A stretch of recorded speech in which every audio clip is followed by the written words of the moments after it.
Frog Prince.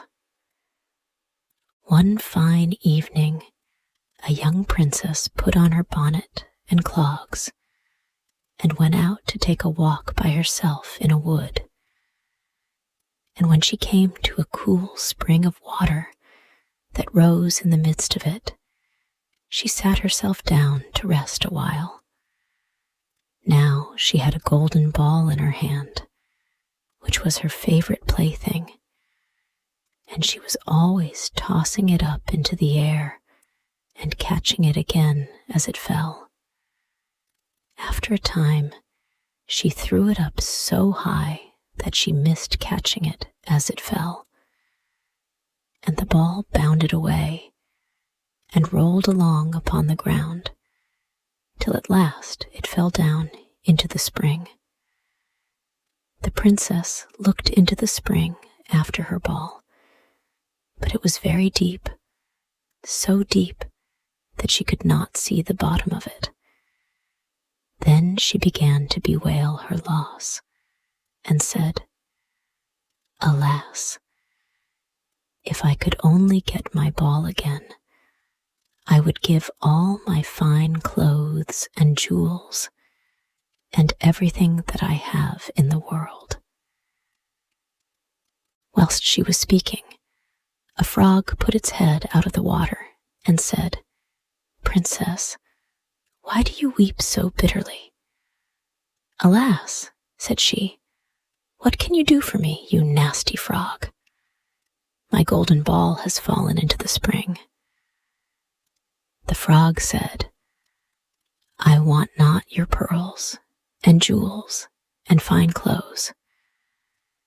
But if you will love me and let me live with you and eat from off your golden plate and sleep upon your bed, I will bring you your ball again." "What nonsense," thought the princess. "This silly frog is talking.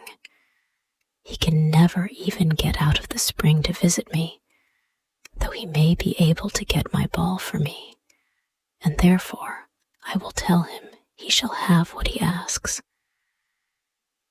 So she said to the frog, "Well, if you will bring me my ball, I will do all you ask." Then the frog put his head down and dived deep under the water, and after a little while he came up again with the ball in his mouth and threw it on the edge of the spring.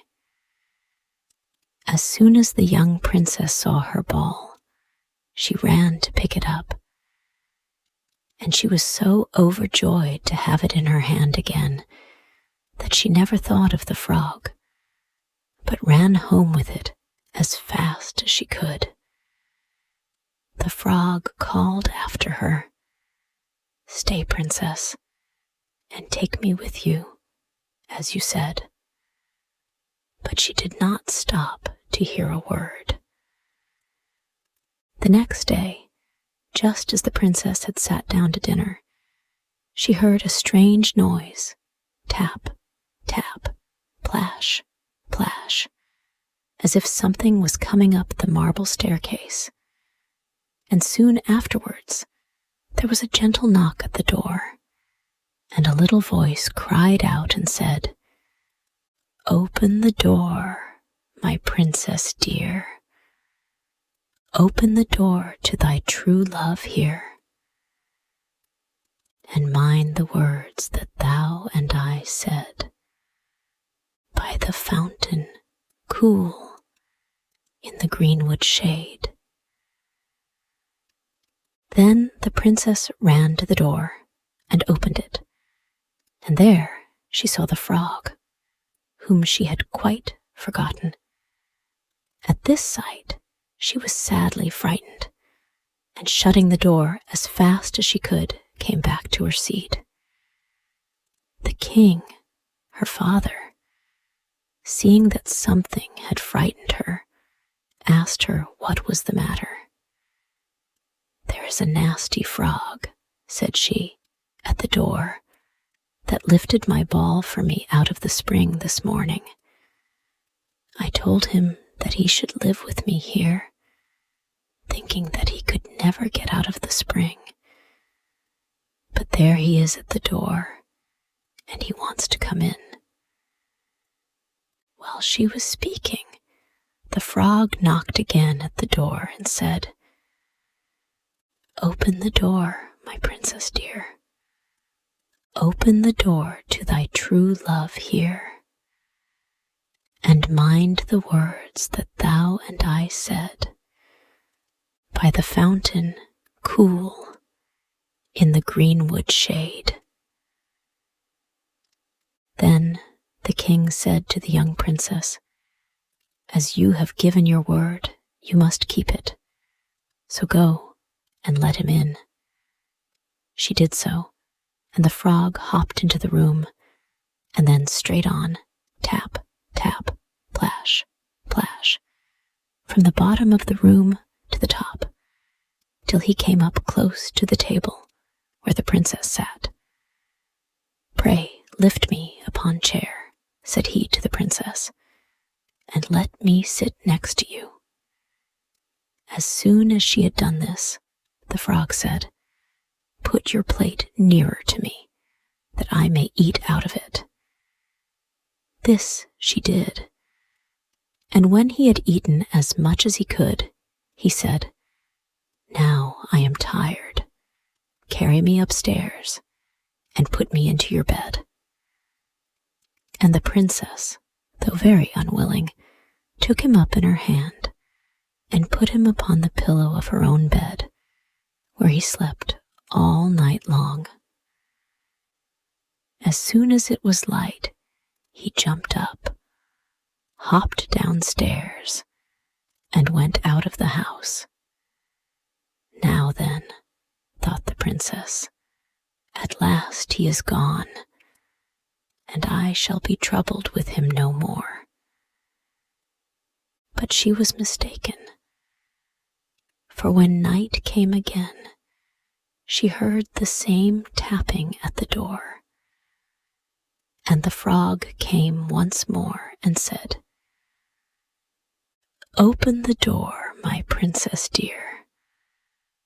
Open the door to thy true love here, and mind the words that thou and I said, by the fountain cool in the greenwood shade." And when the princess opened the door, the frog came in and slept upon her pillow as before, till the morning broke. And the third night he did the same. But when the princess awoke on the following morning, she was astonished to see, instead of the frog, a handsome prince gazing on her with the most beautiful eyes she had ever seen, and standing at the head of her bed. He told her that he had been enchanted by a spiteful fairy who had changed him into a frog, and that he had been fated so to abide till some princess should take him out of the spring, and let him eat from her plate and sleep upon her bed for 3 nights. "You," said the prince, "have broken his cruel charm, and now I have nothing to wish for but that you should go with me into my father's kingdom, where I will marry you and love you as long as you live." The young princess, you may be sure, was not long in saying yes to all this, and as they spoke, a gay coach drove up, with 8 beautiful horses, decked with plumes of feathers and a golden harness. And behind the coach rode the prince's servant, faithful Heinrich, who had bewailed the misfortunes of his dear master during his enchantment so long and so bitterly that his heart had well nigh burst. They then took leave of the king and got into the coach with 8 horses, and all set out full of joy and merriment for the prince's kingdom, which they reached safely.